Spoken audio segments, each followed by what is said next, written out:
ఆధ్యాత్మికవేత్త, కలియుగ దైవం సాక్షాత్తు శ్రీ వెంకటేశ్వర స్వామి వారి అనుగ్రహ పాత్రులు అయినటువంటి టీవీఆర్కే మూర్తి గారితో ఈ రోజున జీకే డిజిటల్ న్యూస్లో ఆయన ప్రత్యేక ఇంటర్వ్యూ ఇస్తున్నందుకు ముందుగా ధన్యవాదాలు మూర్తి గారు. మేము చాలా చాలా సంతోషం అండి మీతో మాట్లాడటం. మూర్తి గారు, మీరు మీ నేపథ్యంలో మీరు బీటెక్ ఎంటెక్ వరకు చదివారు.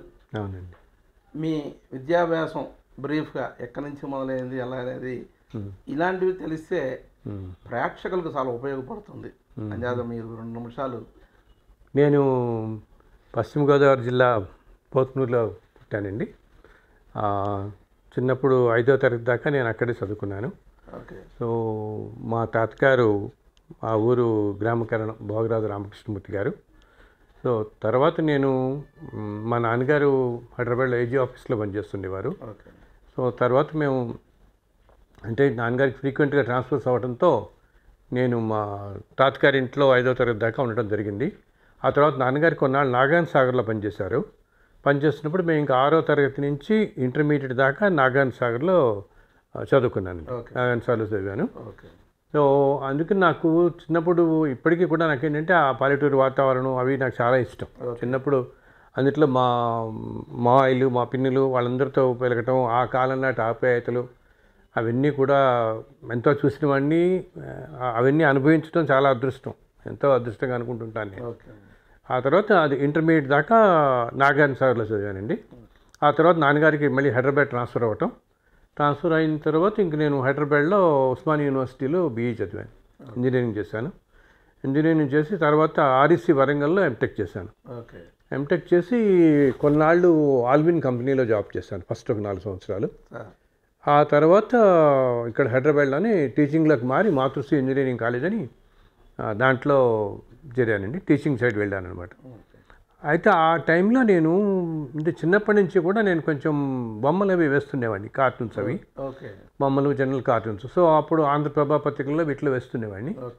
సో తర్వాత అవన్నీ చూసి అప్పుడు ఆంధ్రప్రభ ఇండియన్ ఎక్స్ప్రెస్ గ్రూప్ అంతా ఉండేది కదా, ఒకటే కదా. సో వాళ్ళు ఇండియన్ ఎక్స్ప్రెస్ వాళ్ళు అడిగితే వాళ్ళకి నేను 84 నుంచి 90 దాకా వాళ్ళకి ఒక ఫ్రంట్ పేజ్ కాలం వేశానండి. డైలీ నా కార్టూన్స్ ఫ్రంట్ పేజ్లో వస్తుండేవి. ఇప్పుడు మనకి మొన్నటి దాకా ఈనాడులో శ్రీధర్ వేస్తుండేవాడు కదా, అట్లా అనమాట. అట్లా ఇండియన్ ఎక్స్ప్రెస్ అప్పుడు విశ్వపతి అని అంటే నా పేరే పూర్తి పేరు తిమ్మరాజు విశ్వపతి రామకృష్ణమూర్తి. సో ఈ విశ్వపతి అనే పేరుతో వేశాను అనమాట కాలం. చాలామంది ఏమనుకుంటారంటే ఈ మధ్య నన్ను కొంతమంది అడుగుతుంటారు అప్పుడప్పుడు, విశ్వపతి అనేది ఏమన్నా మీకు బిరుగా అనుకుంటుంటారు, లేకపోతే మీ పెన్ నేమ్ అనుకుంటుంటారు. కాదు నాయన, ఇది నా పేరులోనే విశ్వపతి అని ఉంది, నామకరణం చేసినప్పుడే విశ్వపతి అని ఉందన్నమాట. సో దాని వెనకాల ఒక కథ ఉంటుంది, ఇలా ఈ పేరు ఎందుకు వచ్చింది అని చెప్పేసి. సో ఆ పేరుతోనే వేశానండి. సమ్ ఫన్ అని చెప్పి మనకి హైదరాబాద్ ఎక్స్ప్రెస్లో వచ్చేవి. అలాగా హైదరాబాద్, విజయవాడ అన్ని సదర్న్ ఎడిషన్స్ అన్నింటిలో వేసేవాడిని, కార్టూన్స్ వేసేవాడిని అనమాట. ఇప్పుడు మూర్తి గారు, మీరు ఇక్కడ బీటెక్ వరకు తర్వాత ఎంటెక్ చదివారు, కార్టూన్లు మీకు జర్నలిజంలో ఉండేటువంటి ఇంట్రెస్ట్ తోటి కొన్ని కార్యక్రమాలు కూడా నిర్వహించారు. ఉన్నట్టుండే కొంతకాలానికి ఈ ఆధ్యాత్మిక రంగంలోకి ఎందుకు ఎలా రావాల్సి వచ్చింది, ఎందుకని ఆ స్ఫూరణ కలిగింది మీకు? అది భగవంతుడి అనుగ్రహం అండి. పూర్వజన్మ సుకృతం భగవంతుడి అనుగ్రహం అని చెప్తారు కదా మనకి. సో అలా ఒకసారి నాకు 97, 98 ఆ కాలంలో కంచి పరమాచారి వారు చంద్రశేఖర సరస్వతి వారి కళలో కనపడి ఏమంటాం మనం ఒక దిశా నిర్దేశం చేశారంటారే, అట్లాగా ఒక చాలా అద్భుతమైన అనుభవం కలిగింది స్వామివారితో. సో ఆ తర్వాత నుంచి నేను ఈ సైడ్ వచ్చానమాట. నేను యాక్చువల్లీ 93, 94లోనే నేను కంపెనీస్కి ఎవరైనా బిజినెస్ పెడుతుంటే వాళ్ళకి లోగోలు డిజైన్ చేయడం, ఒక వేదిక్ సిస్టమ్ ప్రకారం వాళ్ళ కంపెనీ పేర్లు నిర్ణయించడం కానీ లోగో డిజైన్ చేయడం కానీ చేస్తూ వచ్చాను నేను. అలాగా 98కే దాదాపు నేను ఒక 600 కంపెనీలు చేశానండి. ఈ రోజున ఆంధ్రప్రదేశ్లో ఉన్న చాలా పెద్ద పెద్ద వాళ్ళందరూ ఇప్పుడు మనం చేసిన వాళ్ళు అనమాట. సో భగవంతుడి దేవాలు అందరూ గ్రో అయ్యారు. నా నమ్మకం మొదటి నుంచి ఏంటంటే, ఒక ఆర్గనైజేషన్ కనుక గ్రో అయ్యి పైకి వస్తే దానివల్ల కొన్ని వేల మందికి ఉపాధి కలుగుతుంది, అది ఇండైరెక్ట్గా మనకి బ్లెస్సింగ్స్ అవుతాయి అన్నమాట. ఓకే. అప్పుడు ఇంకా 98లో నేను వీళ్ళల్లో కొంతమంది అభిమానంగా అవటము. సో 98లో నేను ఇంక జాబ్ రిజైన్ చేశాను, టీచింగ్ జాబ్ రిజైన్ చేసి 98 నుంచి ఇప్పటిదాకా ఈ లోగో డిజైనింగ్, కంపెనీస్కి పేరు పెట్టడం కానీ, లోగో డిజైన్ చేయడం అదే రంగంలో ఉన్నానండి నేను. అలా ఇప్పటికి నేను దాదాపు ఇక్కడ నుంచి ఆల్మోస్ట్ ఒక 5-6 వేల కంపెనీలు చేస్తుంటాను. మన హైదరాబాద్ నుంచి దేశంలో అన్ని సిటీస్లో ఉన్నారు, అండ్ అమెరికా, కెనడా, ఎన్నో దేశాల్లో మనం చేసిన కంపెనీ లోగో చేసిన వాళ్ళు, పేర్లు పెట్టిన వాళ్ళు. ప్రొఫెషనలిజంగా చేస్తారు మూర్తి గారు. అవునండి. లోగో డిజైన్ అంతగా ప్రొఫెషనల్. లోగో డిజైన్ అంటే ఏమంటాం మనం లైవ్లీవుడ్ అంటాం కదా. సో రిజైన్ చేసిన తర్వాత 98 నుంచి ఇది ఫుల్ టైం థింగ్ నాకు లోగో డిజైన్. కానీ ఏంటంటే నేను అసలు అడ్వర్టైజ్ చేయను, ఏమండి ఎక్కడ విజిట్ చేయటం కానీ, అండ్ మన దగ్గరికి వచ్చిన వాడు భగవంతుని అనుకునే నేను చేస్తాను. నాకు చిన్న పెద్ద అనేది లేదనమాట. ఒక చిన్న ఓ మెడికల్ హాల్ వాళ్ళు వస్తే వాళ్ళకి నేను లోగో చేశాను. అండ్ ఈ రోజున ఆంధ్రప్రదేశ్లో ఉన్న పెద్ద కార్పొరేట్ హాస్పిటల్స్ 4-5 కూడా నేను చేశాను. ఇద్దరూ నాకు సమానమే. అలాగే ఏదో ఒక ఆటోమొబైల్ స్పేర్స్ ఏదో పెట్టుకుంటున్నామండి అని చెప్పి నాకు దగ్గరికి ఎప్పుడో ఒకసారి సూర్యాపేట నుంచి వచ్చారు వాళ్ళు. ఏంటంటే ఏమంటాం మనం ఒక సర్వీసింగ్ అశోక్ లీలాండ్ సర్వీస్ స్టేషన్లో వర్క్ చేసేవాళ్ళు అనమాట. వాళ్ళు వచ్చి నన్ను ఇలా మేము పెట్టుకుంటున్నామండి విడిగా సర్వీస్ స్టేషన్ అంటే వాళ్ళకి చేశాను నేను. అలాగే హయ్యెస్ట్ డీలర్స్ ఆఫ్ ఆంధ్రప్రదేశ్ వెహికల్స్లో వాళ్ళకి చేస్తాను. అందరూ ఒకటే నాకు. నాకు మొదటి నుంచి అది కూడా మనకి భగవంతుడు అది కూడా ఇవ్వాలండి. మన మనసు ఎటుపోతుంది అన్నది కూడా భగవంతుడి సంకల్పమే కదా. లేకపోతే ఈ రోజుల్లో తెల్లాలేస్తే ఎన్నో చుట్టూతో చూస్తుంటాం. వేటికి లొంగకుండా, ఏ ప్రలోభాలు వేటికి ఉండకుండా చేయడం కూడా ఆయన అనుగ్రహం. అలా ఇప్పుడు చెప్పాలంటే చాలా 5-6 వేల కంపెనీలు చేశాను, అందరూ బాగున్నారు. వృత్తిరీత్యా లోగోస్ వాళ్ళకి ఎవరెవరికి ఏం కావాలో అది మీరు సమకూరుస్తారు. అవును, అంటే వాళ్ళకి కంపెనీ పేరు ఏమండి, ఆ లోగో కూడా మనం ప్రతి కంపెనీకి ఒక లోగో పెట్టుకుంటాం కదా. సో ఆ లోగోలో కొన్ని కలర్స్, కొన్ని ప్యాటర్న్స్ ఉంటాయి కదా. సో ఆ ప్యాటర్న్స్ అవన్నీ కూడా వాళ్ళకి సూట్ అయ్యేలాగా డిజైన్ చేస్తాం. ఇప్పుడు మన ఏలూరుకి వస్తే ఏలూరులో వెంకటరామ క్యాలెండర్ మీద ఉండే లోగో నేను చేసిందే. వాళ్ళకి 20 ఏళ్ల క్రితం నేను చేశాను, 2002 ఆ సమయంలో మనం వెంకటరామ క్యాలెండర్. ఇన్ఫ్యాక్ట్ అంతటి అద్భుతమైన సంస్థకి చేయటం కూడా నా పూర్వజన్మ సుకృతంగా నేను భావిస్తాను ఇప్పుడు. ఎందుకంటే అది 1927లో స్థాపించారండి. వచ్చే 27కి 100 సంవత్సరాలు కాబోతుంది వెంకటరామ కంపెనీకి, వాళ్ళ క్యాలెండర్స్. దానికి మనకి ఇళ్లలో ఆ తర్వాత కాలంలో ఈ మోడర్నైజేషన్తో పాటు గత 10 ఏళ్లలో ఎన్ని రంగురంగుల క్యాలెండర్స్ ఎన్ని వచ్చినా మనకి వెంకటరామ క్యాలెండర్ అనేది ప్రతి ఇంట ఉండి తీరవలసింది. సో అంతటి దానికి అసలు అంత పాత రోజుల్లో వాళ్ళకి లోగో అనేది ఉండేది కాదు, ఒకటే వేసుకునేవాడు. 2001 నుంచి 1లో ఎప్పుడో వాళ్ళు నన్ను కలవడం జరిగింది మన వాళ్ళకి తెలిసి. అప్పటి నుంచి వాళ్ళు ఇప్పుడు వి అని ఆల్మోస్ట్ మనం స్వామివారి నామంలాగా ఉంటుంది, ఆ లోగో నేను చేశానండి వాళ్ళకి. డూప్లికేట్ కూడా డూప్లికేట్ కూడా రాకుండా ఉంటాయి అనే లోగో. అవునండి, అలా చాలా చాలా ఎన్నో రంగాల్లో అనమాట. మనకి పవన్ కళ్యాణ్ తమ్ముడు సినిమాకి టైటిల్ అది ఆ లోగో డిజైన్ వాళ్ళ బ్యానర్ లోగో చేశాను నేను. అలా ఎన్నో సంస్థలకి చేయటం అందరూ బాగుంటుంది. మనకి అది కదా కావాల్సింది. చాలా చాలా బికాజ్ మనం చేసిన కంపెనీ ఈరోజు ఇంత పెద్దదయ్యి మనకి ఇప్పుడు మనం హైదరాబాద్ ఇలా ఎక్కడికి వెళ్ళినా కూడా మనం ఏ రోడ్లో ఎక్కడ చూసినా నేను ఎప్పుడో చేసిన వాళ్ళు ఎవరో వాళ్ళు కనిపిస్తూనే ఉంటారు. ఈ ఆర్గనైజేషన్స్ ఇంత పెద్దవి ఈరోజు ఇట్లా ఉంటే దానివల్ల ఇంతమంది జీవితాలు వాళ్ళు చక్కగా జీవించగలుగుతున్నారంటే వాళ్ళకి ఒక ఉద్యోగం, వాళ్ళకు జీవనోపాధి లభించి బాగుందంటే మనకి ఎంతో సంతోషం, ఎంతో ఆనందం వస్తుంది మనకి. అందుకని సంతోషం ఇంకోటి ఉండదు. కష్టపడి తీసుకొచ్చిన ఇన్ని ఆర్గనైజేషన్స్ అన్నిటిని ఇంత బాగుండటం, ఇంత పైకి రావటం ఇవన్నీ మనకి ఎంతో సంతోషం అనిపిస్తుంది మనకి. ఈ వృత్తిరీత్యా ఎలా నడుస్తూ అంటే పుస్తకాలు రాయటం. అవునండి, ప్రత్యేకంగా మీరు మీ మానస పుస్తకం అనండి, వెంకటేశ్వర వ్రతకల్పం. అవును, ఆ పుస్తకం రాయడం ఎలా ప్రారంభించారు? దానికి ఏంటి మీకు వచ్చిన ఆలోచన, లేకపోతే ఎవరన్నా వచ్చిన ఆలోచన, లేదా ఏమన్నా దైవబలంతో మీరు ముందుకు తీసుకెళ్ళారా? నేను యాక్చువల్గా ఏమన్నారు వెంకటేశ్వర వ్రతకల్పం కదా. అవునండి, ఒకసారి చెప్పండి. వెంకటేశ్వర వ్రతకల్పం అనే పుస్తకం మీరు రాశారు. చాలా పుస్తకాలు. యాక్చువల్లీ నేను అంతకుముందు యాక్చువల్గా నేను నేను ఇంతకుముందు చెప్పాను కదండి మీకు, మీ లోగో డిజైనింగు ప్లస్ ఆ కాలంలో కార్టూన్స్ కూడా వేశాను అని చెప్పాను కదా. సో 2001లో నేను మొట్టమొదటి పుస్తకం రాశానండి, శ్రీనివాస మహత్యం అని చెప్పి. అది నాకు స్వామివారు నాకు ఓ రోజు కళ్ళలో కనపడి తిరుమల విశేషాలతో ఒక పుస్తకం రాయనాయన అని చెప్తే, అప్పుడు నేను అరే మనం ఎన్నో ఇప్పుడు తిరుమల మనం సంబంధించిన అనేక విశేషాలతో ఆ పుస్తకం రాశానండి. అదే నేను మొట్టమొదటి రాసిన పుస్తకం. అది నాకు రాయడానికి 8 నెలలు పట్టింది. ఇన్ఫ్యాక్ట్ చెప్పాలంటే ఆ తర్వాత నేను రాసిన 31-32 పుస్తకాలు కూడా అన్నీ 15 రోజుల్లో రాసినవి, 20 రోజులు రాసినవి, అయితే నెల 2 నెలల్లో రాసినవి. కానీ ఆ మొట్టమొదటి పుస్తకం 8 నెలలు నాకు పెట్టింది. అండ్ మధ్యలో నేను రాస్తున్నప్పుడు కొన్నాళ్ళు తిరుమల వెళ్ళి, నేను తిరుమలలో అక్కడే ఉండి ఒక వారం రోజుల పాటు కాటిదిలో ఉండి నేను మా స్నేహితులు వెళ్ళి కూర్చొని రాసుకున్నాను నేను. అండ్ రాసిన తర్వాత ఆ రాతపత్తి తీసుకొని తిరుమల కొండ నడిచెక్కాం. నడిచెక్కి స్వామివారి పాదాల దగ్గర పెట్టి పూజ చేసి ప్రింట్ చేయడం జరిగింది. అంతేకాకుండా ఆ 8 నెలలు ఒక దీక్షగా తీసుకుని నేను నేల మీదే పడుకున్నానండి. ఎక్కడికి వెళ్ళలేదు. ఇంకా ఎన్నో పాటించాను. అది ఎందుకంటే మనం చేసిన ఇంజనీరింగ్ చదువుకి వీటికి ఆ స్వామి అంతగా అనుగ్రహించటం. సో అది చాలామందికి ఇప్పటికీ ఇష్టం. ఏంటంటే నేను నాకు ఈ కమర్షియల్ సిస్టమ్స్ ఇవన్నీ తెలియక ఆ బుక్ నేను బయట ఎక్కడ ప్రింట్ చేయించాను. సో ఆ పీడిఎఫ్ అవి నేను ఉంచుకోలేకపోయాను. అది కొంచెం గ్రాంధికంగా కూడా ఉంటుంది. ఇప్పుడు నా పుస్తకాలన్నీ కూడా చాలా తెలుగు ఫ్రీ ఫ్లోయింగ్ తెలుగులో ఉంటాయి. కానీ ఆ పుస్తకం ఏంటంటే కొంచెం గ్రాంధికంగా మధ్య మధ్యలో శ్లోకాలు అలా వస్తుంటుంది. కానీ ఇప్పుడు ఈ ప్రపంచం అంతా ఈ పుస్తకాలన్నీ వెళ్ళిపోయి ఇప్పుడు అందరూ ఆ పుస్తకం కోసం అడుగుతున్నారు. ప్రస్తుతం దాన్ని మళ్ళీ నా దగ్గర 1-2 కాపీలు ఉన్నాయి, ఎక్కడో వెతికి మళ్ళీ డిటిపి చేసి దాన్ని చేద్దాం అనుకుంటున్నాం మేము. ఎందుకంటే చాలామంది అడుగుతుంటాయి, ఇప్పుడు అందరికీ ఉంటుంది కదా మొదటి పుస్తకం ఎక్కడ కావాలంటే ఉండని. అదే అదే శ్రీనివాస మహత్యం పుస్తకం రాయాలని 2001లో మీకు అనిపించడానికి వేరే కారణాలు కూడా ఏమన్నా ఉన్నాయా?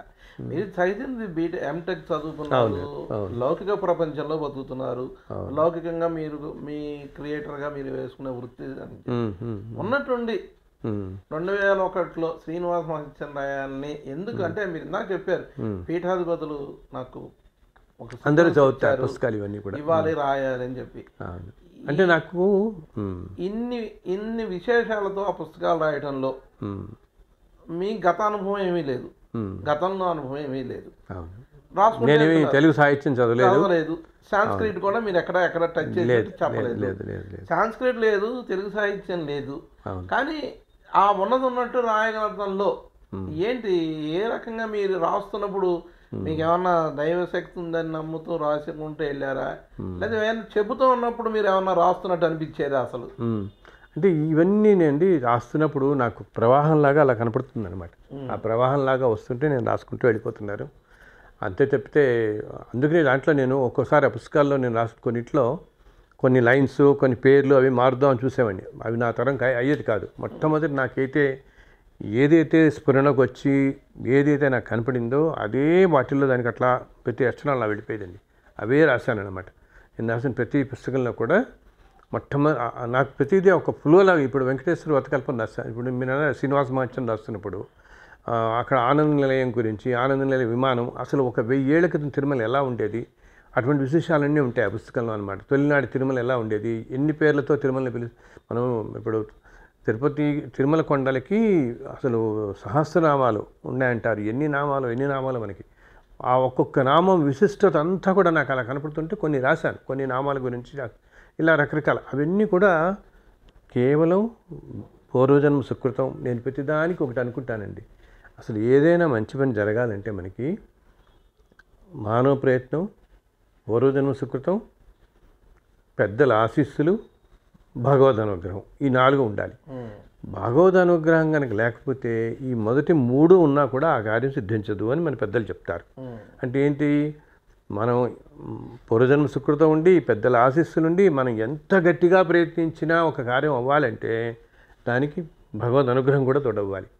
సో వీటన్నిటికీ స్వామివారి అనుగ్రహం కూడా తోడవడంతో ఈరోజు నేను ఇన్ని పుస్తకాలు రాయగలిగాను. ప్రతి పుస్తకం వెనకాల నేను ఎన్నెన్నో లీలలు, అసలు మనం నమ్మశక్యం కాని లీలలు చూశానండి. నేను శివుడి మీద మహేశ్వరవ్రతం అని రాశాను. మహేశ్వరవ్రతం రాసినప్పుడు పరమేశ్వరుడు ప్రత్యక్షమే చెప్తుంటే రాశాను నేను ప్రతి అక్షరం. అండ్ ఆ మహేశ్వరవ్రతం రాస్తున్న రోజుల్లో నేను ఇలా రాస్తున్న టేబుల్ మీద కూర్చుంటే పొద్దున్న తెల్లవారుజామున రాసుకుంటుంటే ఎదురుకుండా సుబ్రహ్మణ్య స్వామి అనమాట, ఒక చిన్న పిల్లవాడి రూపంలో కూర్చొని నేను ఏం రాస్తున్నాను చూస్తుండేవాడు.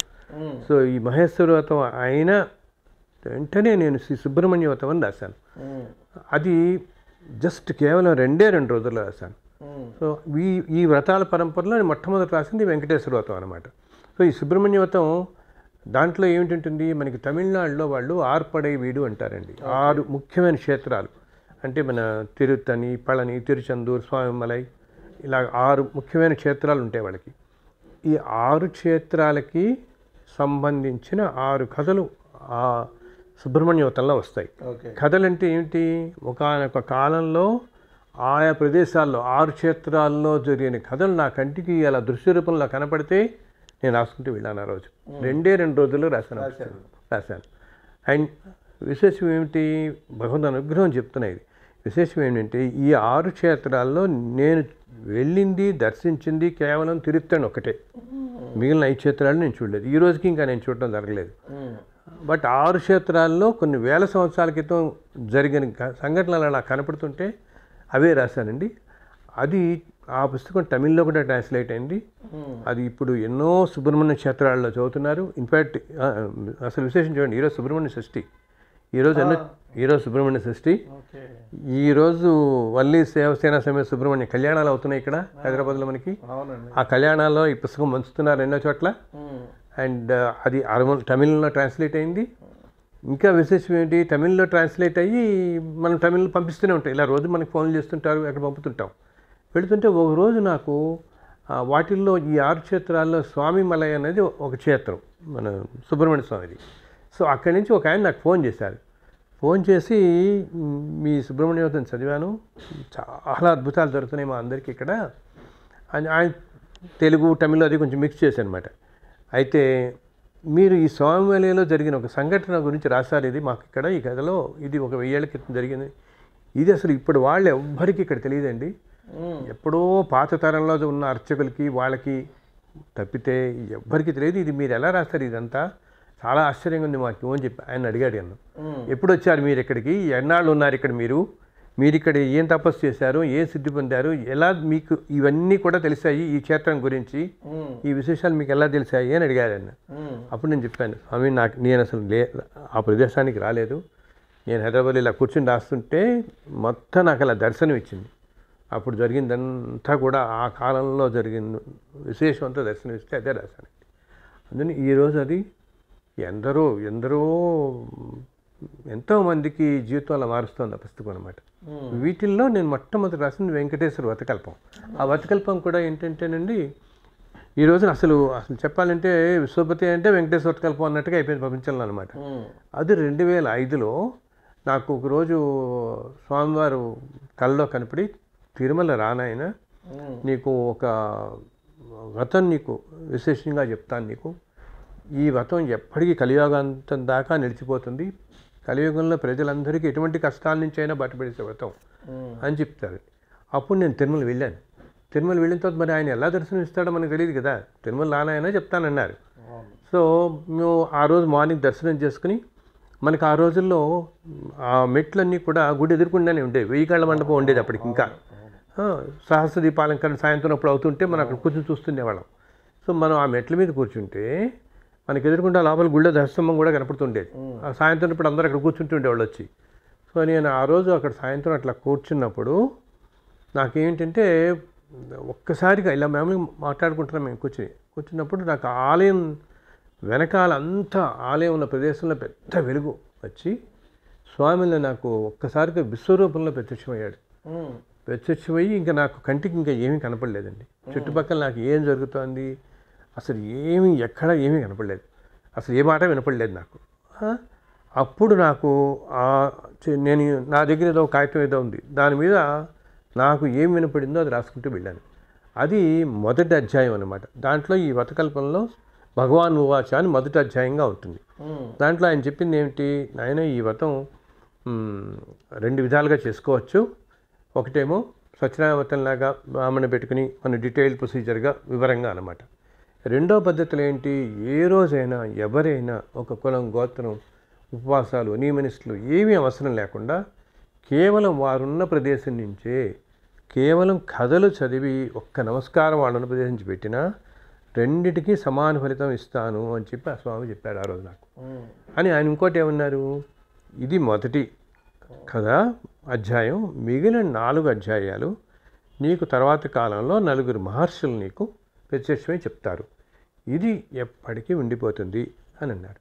అక్కడితో దాన్ని నేను రాసుకున్నానండి.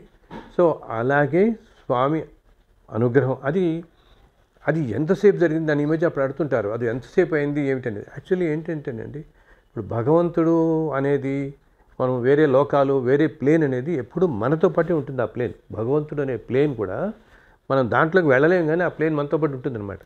సో అలా నేను ఆ ప్లేన్లో కాసేపు వెళ్ళిపోవడంతో ఆ ప్లేన్లో టైంను మనం ఈ ప్లేన్తో టైంతో మనం ఈక్వల్ చేయలేం దానికి దీనికి. సో ఆ రోజు నేను అప్పుడు విన్నదంతా రాసి తర్వాత నాకు మళ్ళీ తిరిగి ఇంటికి వచ్చిన తర్వాత ఆ 4 మహర్షులు అనమాట, భరద్వాజుడు, అత్రి, విశ్వామిత్రుడు, వశిష్ఠుడు, 4 మహర్షులు కాదు నాకు తెల్లవారుజామున వారి పాదాలే నాకు కనపడేవంటే, పాదాలే కనపడి అలా వినపడుతుందంతా ఒక్కొక్క కథ ఒక్కొక్క అధ్యాయం మీద రాశాను. ఇదంతా రాసేటప్పుడు ఒక 2 నెలలు పట్టింది. అదే వెంకటేశ్వర వ్రతకల్పంగా ఇప్పుడు ప్రపంచం అంతా చదువుతున్నారు అది. సో 5 అధ్యాయాలు అయిన తర్వాత మొదటి కాపీలు తీసుకుని మళ్ళీ తిరుమల వెళ్ళి స్వామివారి పాదాల దగ్గర పెట్టి ఆ స్వామికి సమర్పించి వచ్చామండి. సో అప్పటి నుంచి ఇప్పటికీ కూడా అండి ప్రతి 2-3 నెలలకి ఈ వెంకటేశ్వర వ్రతకల్పం ఆల్మోస్ట్ 10-15 వేలు ప్రింట్ చేస్తున్నాం ప్రతిరోజు. ఆ రోజుల్లో ఏంటంటే అప్పుడు ఇంకా ఈ వాట్సాప్లో ఇవన్నీ లేవు కదా మనకి. సో ఆ రోజుల్లో మాకు రోజుకి 200-300 పోస్ట్ కార్డ్స్ వచ్చేవి. సో అందరికీ పంపిస్తుండేవాళ్ళం, ఎవరెన్ని అడిగినా పంపిస్తుండేవాళ్ళం అనమాట.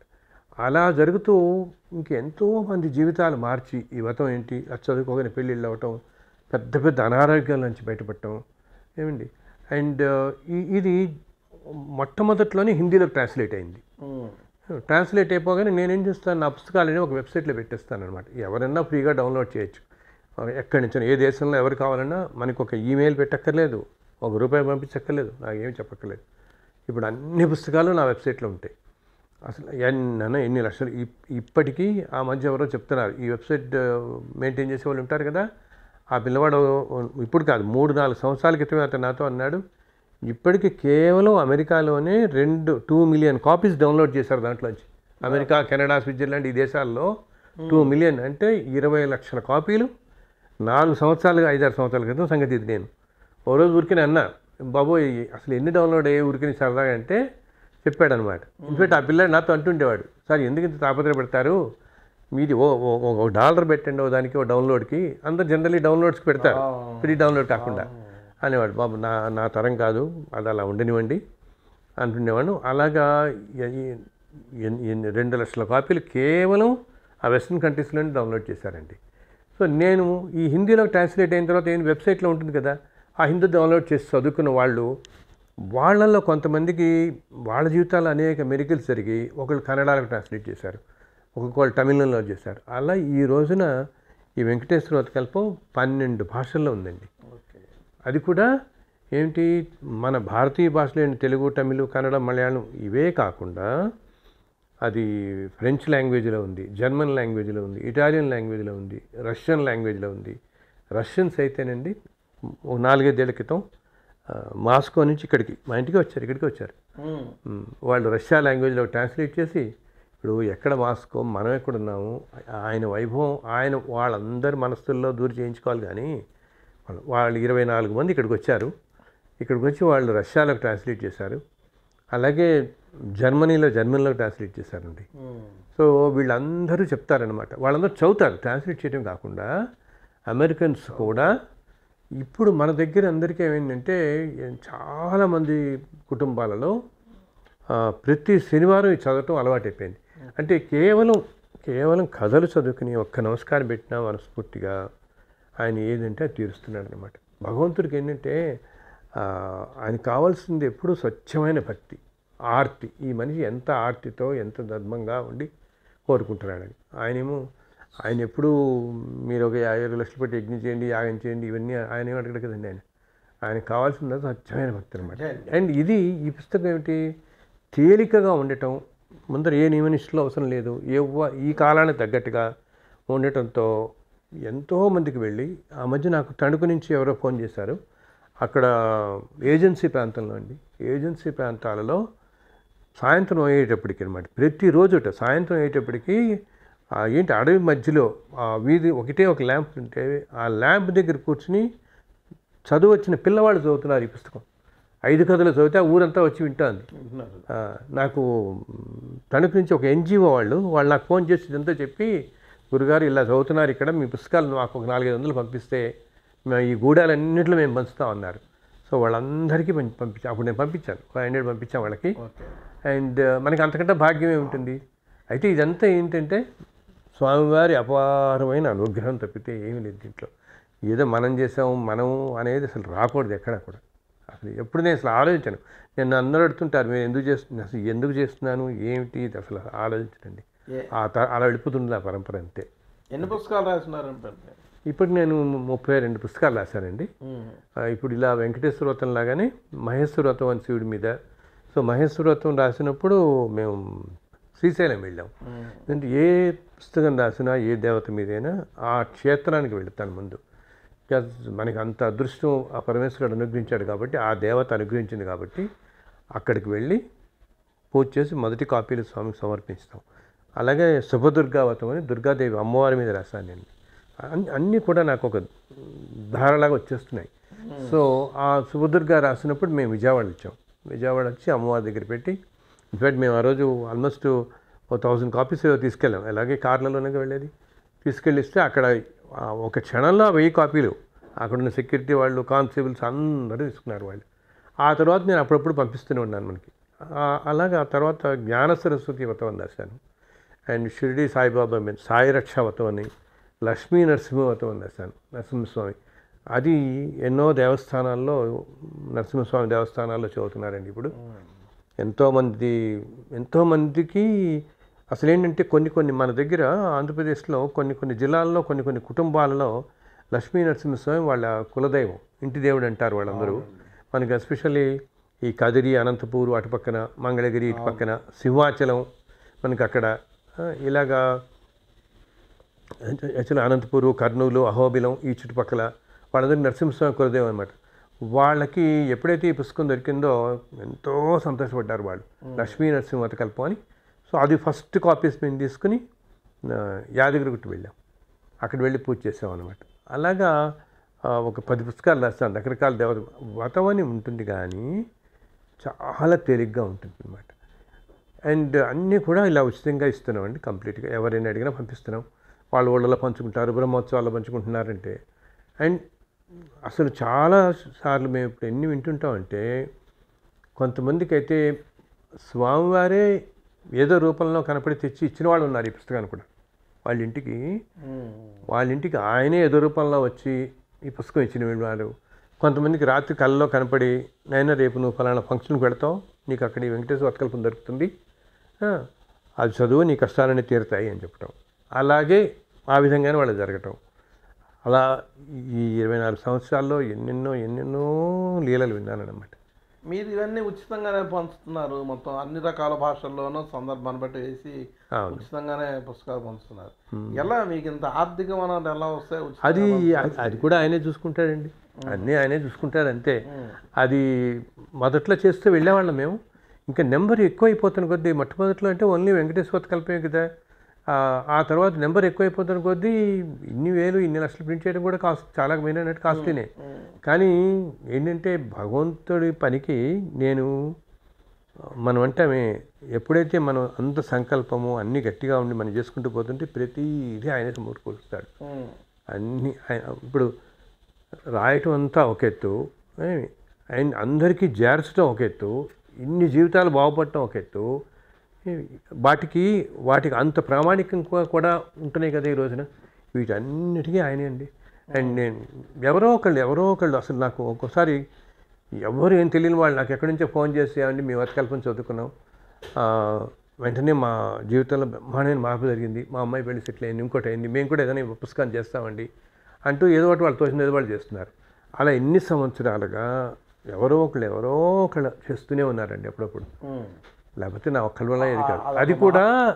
అది కూడా ఆ స్వామి ఎవరెవరి మనస్సుల్లో పెడతారో వాళ్ళే చేస్తారు. అంతేనండి. వాళ్ళ చేతే జరుగుతుంది. అదొక యజ్ఞంలాగా అంతే, సాగుతుంది. యజ్ఞంలా. ఎగ్జాక్ట్లీ నేను అందరితో అదే చెప్తాను, ఇదొక యజ్ఞంలా సాగుతుంది, పెడుతోంది. ఇప్పుడు ఏమైందంటే గత ఈ 2 సంవత్సరాల్లో మనకి నేను 2001 నుంచి రాస్తూ వచ్చాను కదండి. ఈ 22, 23 సంవత్సరాలుగా రాస్తూ వచ్చిన నేను ఎప్పుడూ ఇలాగ ఛానల్స్కి ఇంటర్వ్యూలు ఇవ్వటం చేయలేదు. అసలు యాక్చువల్గా చెప్పాలంటే నేను ఉంటున్న మా బిల్డింగ్ వాళ్ళ గురించి కూడా నాకు తెలియదు. ఇలా ఈ యూట్యూబ్లో ఫోన్లు చేసిన వాళ్ళలో మీరు ఏ ఊళ్ళో ఉంటారని చేసిన వాళ్ళు మా బిల్డింగ్లో వాళ్ళు కొంతమంది చేశారు. ఇక్కడి నుంచి వాళ్ళు కూడా ఎక్కుంటారు మీరంటూ నాకు. సో ఇప్పుడు ఏంటంటే ఇంకా ఈ దీంతో చాలా విస్తృతంగా వెళ్ళిపోవడంతో గత 2 సంవత్సరాలుగా నేను ప్రతి నెల 10,000 ప్రింట్ చేస్తున్నాను అండి. ప్రతి నెల 10,000 ప్రింట్ చేస్తుంటే అసలు 20 రోజుల్లో అయిపోతుంది. అది కూడా ఏంటి, ఎక్కడెక్కడి నుంచో రాజమండ్రి, కాకినాడ ఊళ్ళ నుంచి అడుగుతున్నారు, అండి మాకు ఇలా జరిగిందండి, మా ఊళ్ళో పంచుకుంటాం, మా ఊళ్ళో ఇలాంటివి అనమాట. అందరికీ పంపిస్తున్నాం. అండ్ ప్రింటింగ్ ఎవరో ఒకళ్ళు, అది కూడా ఎవరో ఉన్నట్టు ఫోన్ చేస్తారు. అసలు ఇప్పుడు ఇంకా ఏమవుతుంది, నా ఫోన్ దొరకబెట్టి ఇప్పుడు ప్రింటర్కి ఫోన్ చేస్తున్నారు. దాంట్లో ప్రింటర్ నెంబర్లు ఏవి ఉంటాయి కదా, సో ప్రింటర్కి ఫోన్ చేసి వాళ్ళని అడుగుతున్నారు. అండ్ మేము వీటిలన్నింటిలో కూడా నా మెయిల్ ఉంటుంది, మెయిల్ ఐడీలు ఉంటాయి, ఫోన్ నెంబర్లు అన్నీ ఉంటాయి కదా, సో మెయిల్స్ పెడుతున్నారు. ఈ సంవత్సరం నాకు 15,000 ఈమెయిల్స్ వచ్చాయండి పుస్తకాల కోసం. 15,000 ఈమెయిల్స్. సో 15,000 ఈమెయిల్స్ అందరికీ మేము పంపించాం. ఏంటంటే ఇంతమంది ప్యాక్ చేయడం ముందు వెనకాల అవుతుంది. ఇంకా 3-4 నెలల క్రితం వాళ్ళు ఉన్నారు. వాళ్ళకు కూడా అది కూడా ఏం చేస్తున్నా నేను, వాళ్ళు ఏదో రాస్తారు, కైండ్లీ సెండ్ 2 కాపీస్ అంటారు. వాళ్ళకి నేను 20 కాపీలు పంపించేస్తున్నాం, 10 కాపీలు పంపిస్తున్నాం. మళ్ళీ పక్కింట్లో ఎవరో అడుగుతారు కదా, మళ్ళీ వాళ్ళు మనకి ఫోన్ చేయటం ఇవన్నీ ఎందుకు పాపం. అండ్ దాంతోపాటు ఏంటి, వాళ్ళు వెంకటేశ్వర వతకల్పం కేవలం అడిగినా నేను దాంట్లో సుబ్రహ్మణ్య వ్రతం పెడుతున్నాను, అమ్మవారిది పెడుతున్నాను, ఈ పుస్తకాలు కూడా కలిపేసి అన్నీ కలిపి పంపిస్తున్నాం. అయితే ఇప్పుడు ఏమైంది, ఈ 2-3 లాస్ట్ 5-6 నెలల్లో ఇంకా విపరీతంగా అనమాట. ఏంటి, రోజుకి ఒక 400 వాట్సాప్ మెసేజ్లు, 400 ఫోన్లు, అండ్ ఏమంటాం ఈ ఈమెయిల్స్ ఇన్ని వేలు వస్తున్నప్పటికీ వాళ్ళకి కంగారుగా ఉంది. వాళ్ళలో కొంతమంది ఇప్పుడు ఏంటి, ఈ పుస్తకాన్ని ఇంక విపరీతమైన డిమాండ్ ఎక్కువైపోయి బయట మన ఊళ్ళల్లో ఏమవుతుంది, నేను ఇన్నాళ్ళు సేల్కి వెళ్ళేది కదండి ఎక్కడ, నేను ఇవ్వడంతో ఇవన్నీ చూస్తున్నారు, అన్ని చోట్ల వింటున్నారు. అసలు ఇంతకుముందు ఈ 12 భాషల్లో ట్రాన్స్లేట్ అయింది ఎప్పటికో 4 ఏళ్ల క్రితంగా 12 భాషలు ట్రాన్స్లేట్ అయిపోయాయి ఈ పుస్తకాలన్నీ కూడా. అండ్ అప్పటి నుంచే మనం వెళ్తూ ఉన్నాయి, ఎంతోమంది ఇళ్ళలో జెరాక్స్లు చేస్తున్నారు. సో ఈ మధ్య నేను అక్కడక్కడ నాకు కొంతమంది చెప్తూ వచ్చారు, ఏమంటే రాజమండ్రిలో మీ పుస్తకం అమ్ముతున్నారు 70 రూపాయలకి, ఇంకా ఎవరో 80 రూపాయలకి అమ్ముతున్నారు, వైజాగ్లో అమ్ముతున్నారు. కొంతమంది ఇంటర్నెట్ సెంటర్స్ వాళ్ళు ఏం చేస్తున్నారు, దానిలో డౌన్లోడ్ చేసి ఒక బుక్ ఫామ్ లాగా పిన్ చేసి వాళ్ళు అమ్ముతున్నారు. సో ఇలా నాకు కొంతమంది అప్పుడప్పుడు చెప్తున్నారు, మీరు ఇంత తప్పుతరి పెట్టి చేస్తున్నారు. వీళ్ళు విచిత్రం ఏంటంటేనండి, ఈ అమ్ముతున్న వాళ్ళు కూడా మన పుస్తకం యాజ్ ఇట్ ఈస్గా ప్రింట్ చేస్తున్నారు. దాంట్లో ఉచితం ఉంటుంది ఈ పుస్తకం దాంతో సహా. ఇది ఎవరు ప్రింటర్ చేస్తారో ఆ ప్రింటర్ పేరే పెడుతున్నారు, వాళ్ళ ప్రింటర్ పేరు ఉండదు. ఈ ఒరిజినల్ ఏ ప్రింటర్ ఉంటుందో అదే ప్రింటర్ కూడా పెట్టేసి ఆ షాప్లో అందిస్తున్నారు. అందుకని ఈ మధ్య అది కూడా ఏంటి, ఆ పుస్తకం మనకి కేవలం 10 రూపాయలు ప్రింటింగ్ పడేది. ఎందుకంటే ఇంత ఎక్కువగా ప్రింట్ చేస్తున్నాం. అండ్ ఇందాక నేను చెప్పానే, మన సంకల్పం ఉన్న అన్నీ ఆయన చూసుకుంటాడని ఒకే ప్రింటరు గత 15 సంవత్సరాలుగా ఈ 32 పుస్తకాలు అలా నిరాటంగా ప్రింట్ చేస్తున్నాడు ఆయన ఓపిక్గా. ఆయన కూడా అంటాడు, ఇది భగవంతుని ఇచ్చిన అనుగ్రహం అండి, నాకు ఇంత ఇది ఇచ్చారు, అందుకు నేను ₹1 ప్రాఫిట్ వేసుకోకుండా ఆ ప్రింటింగ్ కాస్ట్ నేను చేస్తాను అని చెప్పుంటున్నాడు. అందుకని లేకపోతే అసలు 10 రూపాయలకి మనకు పుస్తకం రావటం అంటే అటువంటిది ఊహించగలుగుతామా. ఆయన కూడా ఇందులో భాగస్థుడు అయ్యాడు, అది కూడా ఆయన పంపిస్తారు. అంతే కదా. ఇప్పుడు ఇంతమంది మహామహల్ ప్రింటర్స్ ఉండగా అది ఆయన చాలా చిన్న ఏమంటాం మనం 2 షట్టర్స్లా ఉంటాయి అలా చిన్న ప్రింటింగ్ ఇదే. ఆయన 15 ఏళ్ళు నాకు పరిచయం అవ్వటం అంటే స్వామి ఆయన ఎన్నుకున్నాడు, పూర్వజన్మ ఇది కాతో ఎన్నుకున్నాడు. అండ్ ఆయన కూడా దాన్ని అంత ధార్మికంగా తీసుకుని, అంత దైవభావంతో తీసుకుని, అసలు నేనండి ఇప్పుడైతే ఈ 2-3 సంవత్సరాల నుంచి, ఇందాక మీరు అన్నారు ఆర్థికంగా ఎలా చూస్తోందని, ఈ 2-3 ఏళ్ల నుంచి ఇంకా బయట ఎక్కువ అయిపోవడంతో ఎవరో ఒకళ్ళు అప్పుడప్పుడు మా స్నేహితులు ఈ నా దగ్గరికి లోగోల కోసం వస్తుంటారే, వీళ్ళలో కొంతమంది చేయటం వల్ల ఇది వెళ్తుంది. ఇంతకుముందు ఇట్లా ఉండేది కాదు కదా. అప్పుడు ఏమవుతుండేది, నేను ఈ ప్రింటింగ్ ఆయన నాకు ఫోన్ చేసి మనం చేసేద్దామండి 10,000 అనేవారు. నేను ఇంకా అనేవాడిని, ఇంతకుముందు ఇవ్వాల్సింది మేము ఇంకో 50,000 ఉందినేవాడిని. ఆయన ఏం పర్లేదండి, మీరు ఎక్కడికి వెళ్తారండి, మీరు వీలున్నప్పుడు ఇవ్వండి, మనం ప్రింట్ ఏదో చేసేద్దాం అనేవాడు. ఈ రోజుల్లో అటువంటి వాళ్ళు ఉండటం కూడా ఒక్కోసారి అలా ఉండిపోయింది. నాకు వీలున్నప్పుడు అప్పుడు 5,000 అప్పుడు 10,000 ఇస్తుండేవాడిని ఆయనకి నేను. ఆయన అస్సలు ఎప్పుడు ఒక్కరోజు నన్ను ఎప్పుడు ఇబ్బంది పెట్టలేదు. ఎప్పుడు ఆయనే అనేవాడు, మన ప్రించెస్ పంపించేద్దామండి మీరు వెళ్ళినప్పుడు మీరు ఇవ్వండి అనేవాడు. అది ఇవన్నీ కూడా అది కూడా ఆయన లీలలే కదా, లేదు ఆయన భగవంతుడు ఆయన డైరెక్షన్తో ఆయన అలా చేయడం. సో ఈ మధ్య నేను ఏం చేస్తానంటే మీ ద్వారా ఒకటి అందరికీ చెప్దాం అనుకుంటాను. ఇది వీళ్ళు ఏం చేస్తున్నారు కొంతమంది, ఇప్పుడు బయట ఇట్లా పెట్టడం 80 రూపాయలు ఇంతంత అసలు అర్థం లేదు. 10 రూపాయల పుస్తకానికి 80 రూపాయలకి అమ్మేయటం ఏమిటి? అండ్ కొంతమంది 20-30 తీసుకుందాం అనుకుంటారు. వాళ్ళ పనులు ఏమైపోతుంది వాళ్ళకి. సో ఈ మెయిల్స్కి అవుతున్నాయో మన ఈమెయిల్స్ అన్నీ రోజు మేము ప్రతి వారం అనమాట ఆ అడ్రస్లు అన్నీ తీసుకుని కట్ చేసేసి పేస్ట్ చేసి పంపిస్తున్నాను. సో ఈ మధ్య కొంతమంది నాతో ఏమని పెట్టారంటే, మీరు ఏదో ప్రైస్కి కొంచెం అవైలబుల్ పెట్టండి, నామినల్ ప్రైస్కి, మాకు తొందరగా కావాల్సిన వాళ్ళకి మాకు కాస్త దొరుకుతుంది కదా అని అంటే, నేను ఒక 5-6 పుస్తకాలు ఈ మధ్య ఒక చిన్న పబ్లికేషన్స్ వాళ్ళు ఎంతో ధర్మంగా చేసుకుంటూ వెళ్తున్న వాళ్ళకి ఇచ్చాను. అయితే వాళ్ళకి కూడా ఏంటి, జస్ట్ ఒక 20 రూపీసే పెట్టాను దాన్ని. అది కూడా ఓన్లీ ఇలా అర్జెంటుగా కావాలనుకున్న వాళ్ళకి, లేని వాళ్ళందరికీ మనం పంపిస్తున్నాను. ఇది ఇచ్చే మన దగ్గర నుంచి వెళ్తూనే ఉంటాయి. అసలు అంటూ ఏదన్నా అవైలబిలిటీ ఉంచుదాం కొన్నాళ్ళన్నా అని చెప్పి ఒక 3-4 నెలల క్రితం అనమాట. అది కూడా కొన్ని వీటిల్లో జస్ట్ 5-6 పుస్తకాలే, మిగతా పుస్తకాలన్నీ మన దగ్గర నుంచే పెడుతున్నాయి. అండ్ వతకల్పం కూడా ఇప్పుడు నేను 10,000 పుస్తకాలు ప్రింట్ చేస్తాను నెలకి. 10,000లో ఒక 500 వాళ్ళ దగ్గర నుంచి పెడతాయి. 9,500 ఫ్రీగానే పెడుతున్నాయి మన దగ్గర, మొత్తం ఫ్రీగానే పెడుతున్నాయి. నిన్ననే నేను వైజాగ్ 1000 కాపీలు పంపాం, రాజమండ్రి 500 పంపించాను ఎవరు అడిగితే. ఇవన్నీ ఉచితంగానే పెడుతున్నాయి. అంటే ఈ బల్క్ మూలంగా ఏమన్నా దాంట్లో తేడా జరగదు అంటారా? ఏమిటి? బల్క్గా అడుగుతారు, అక్కడ ఎవరో ఎవరో మిమ్మల్ని అడుగుతారు, బల్క్ కావాలి మాకు, మేకలు పంచుకుంటాము అక్కడ పంచుకుంటాము అని. అవును, దాంట్లో వాళ్ళలో ఎవరైనా అమ్ముతున్నారేమోనే ఉంటే ఉండొచ్చు. నేను అది కూడా భగవంతుడు లేలే అనుకుంటాను. అదేనండి, అంతే. నేను ఆలోచించనండి వీటన్ని. మనం ఏమంటాం, ఇప్పుడు ఎప్పటి నుంచి స్వామివారు ఉన్నారు, ఎన్ని కోట్ల సంవత్సరాల నుంచి తిరుమలలో ఉన్నారు. మనం ఏదో మన ఈ యుగం కాదండి. చాలామంది ఏమనుకుంటారంటే కలియుగం మొదట్లో ఈయన ఆవిర్భవించాడు అని మనం చదువుతాం. మన అన్ని చోట్ల ఏంటి, కలియుగం మొట్టమొదట్లో స్వామివారు వైకుంఠం నుంచి, కలియుగంలో మనుషులందరూ అనేక కష్టాలు పాలవుతుంటారు, అనేక పాపపుణ్యాలు ఈ కలి ధర్మం నశించడంతో పడుతుంటారు. వాటిని అన్నిటి నుంచి రక్షించడం కోసం నేను వెలిశాను స్వయంగా అని వింటాం మనం. అయితే ఇక్కడ విశేషం ఏంటంటే, అది ఏ కలియుగంలో అన్నది మనకి తెలియదు. విన్నారా? ఈ కలియుగనే కాదు, ఇవన్నీ ఒక్కొక్క 4 యుగాలు కలిపి మనకు ఒక మహాయుగంగా వస్తుంటుంది. అలా మనం ఇప్పుడు 28వ మహాయుగంలో ఉన్నాం. అంటే ఏంటి, కృత, త్రేత, ద్వాపర, కలియుగం, ఈ 4 యుగాల్లో కృతయుగం నుంచి. సో ఇప్పుడు ఉన్న స్వామివారు తిరుమల కొండల మీద, వెంకటాద్రి మీద ఏ కలియుగంలో ఏ మహాయుగంలో వచ్చున్నారో మనకి తెలియదు. సో అందుకనే యాక్చువల్గా త్రేతాయుగంలో రామచంద్రుల వారు కూడా సీతాన్వేషణలో వెడుతున్నప్పుడు తిరుమల కొండకు వస్తారండి. అది చాలా విశేషాలు ఉన్నాయి అక్కడ. తిరుమల కొండకు వచ్చి స్వామిని దర్శించుకుంటాడు ఆయన, అందరూ వెళుతున్న దూరంలో. ఎన్నెన్ని యుగాలు.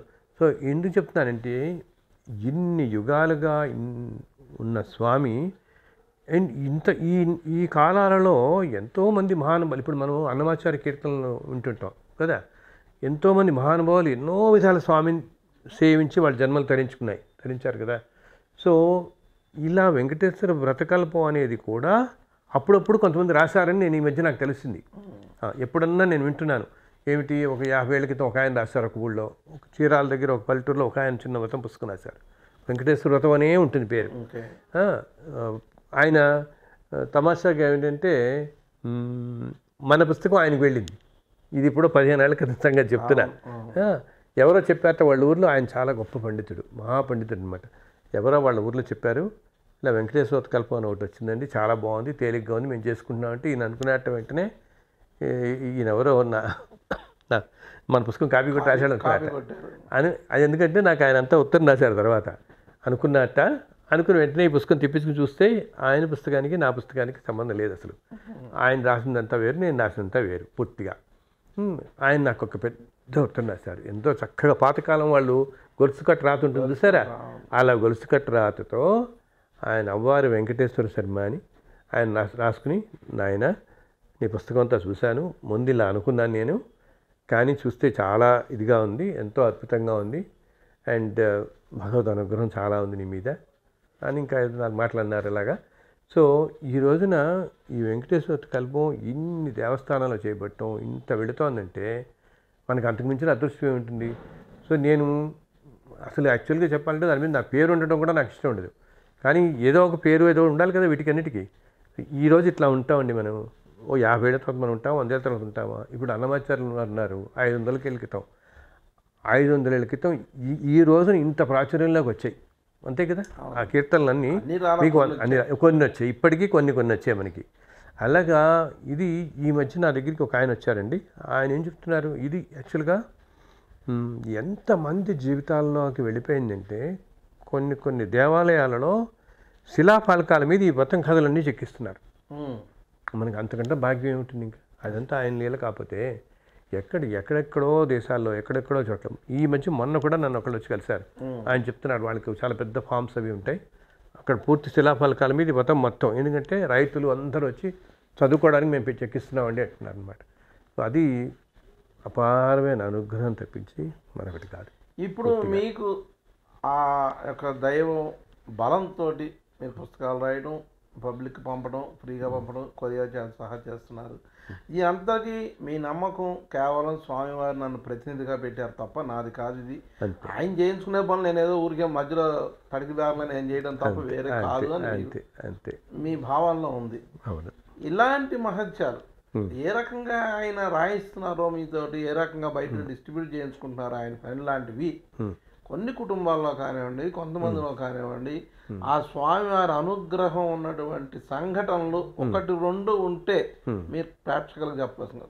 తప్పకుండా నిత్యం అండి, నిత్యం మేము రోజు నాకు ఎక్కడి నుంచో వాట్సాప్లో పెడుతుంటారు, మెసేజ్లు పెడుతుంటారు, ఉత్తరాలు రాస్తుంటారు.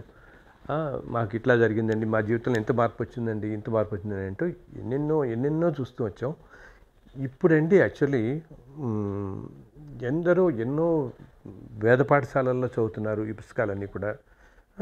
అండ్ ఎందరో పీఠాధిపతులు చదువుతున్నారు. మనకి అంతకంటే మించిన దృష్టి ఉంది. సో ఇప్పుడు ఏం చెప్తున్నారంటే చాలామంది అసలు ఆ పుస్తకానికే చాలా ఆరా వచ్చేసింది అని.